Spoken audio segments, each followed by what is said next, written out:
This video is looking at pilot studies. So for pilot studies, you need to know what a pilot study is. You need to know the aims of piloting, so why we conduct a pilot study. And of course, what it involves. So the processes of how we actually conduct a pilot study.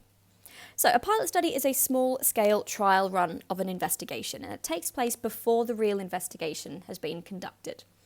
It involves a small handful of participants, although their data is not included in the final write-up of the experiment. We're basically just conducting a dummy run or a road test, using real people to make sure that everything works, to make sure that our investigation is going to run smoothly and accurately. So it occurs for any type of investigation. It occurs for experiments, for observational studies or self-reports, for example, interviews and questionnaires. And we're going to be checking our procedures to make sure our instructions to participants are clear.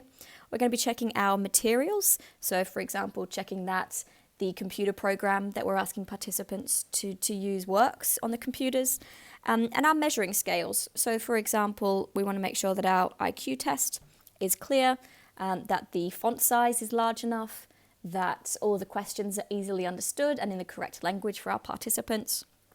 All of these are important to check before the real investigation is underway.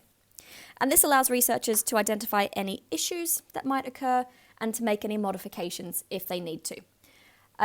So it's a really important part of the design process so that researchers are aware of problems before we're likely to encounter them in the real investigation. It gives us a chance to make any changes and modifications that we might need to. So the strengths of a pilot study. The main strength is that it prevents researchers from wasting time and money on research that has methodological flaws. So for example, we might have created a questionnaire that we send to 1,000 participants, only to discover at that point that the wording was ambiguous, the language was too difficult, the questionnaire itself contained font that was blurry and unreadable. By that point, we've wasted a lot of time and resources, and we've probably lost those participants from future research.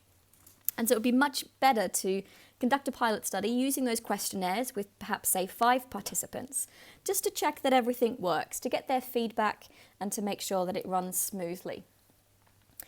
Likewise, if we're conducting an experiment, it takes time and money to recruit participants, and you often have to book out a laboratory in a psychology department at a university. And this obviously takes a lot of time and costs a lot of money. So if you recruit your participants and they turn up on the day to take part in your experiment and you find that your computer doesn't run on a MacBook, for example, then you're in a bit of a pickle. So it's best to actually try out all of these things to run through the experiment from start to finish with just a small number of people before your investigation really begins. And this allows a chance to make changes. Once your study is underway, you can't make adjustments. This would mean that your research is no longer standardized. So a pilot study allows us to make those changes before the real investigation begins, at which point it's impossible to make those changes. However, pilot studies, we know they take time to conduct. It takes time to recruit people for your pilot study. You have to then implement your design. You have to get feedback and you have to review your procedures and methodology, and then you need to make those changes. And obviously that's a time-consuming process.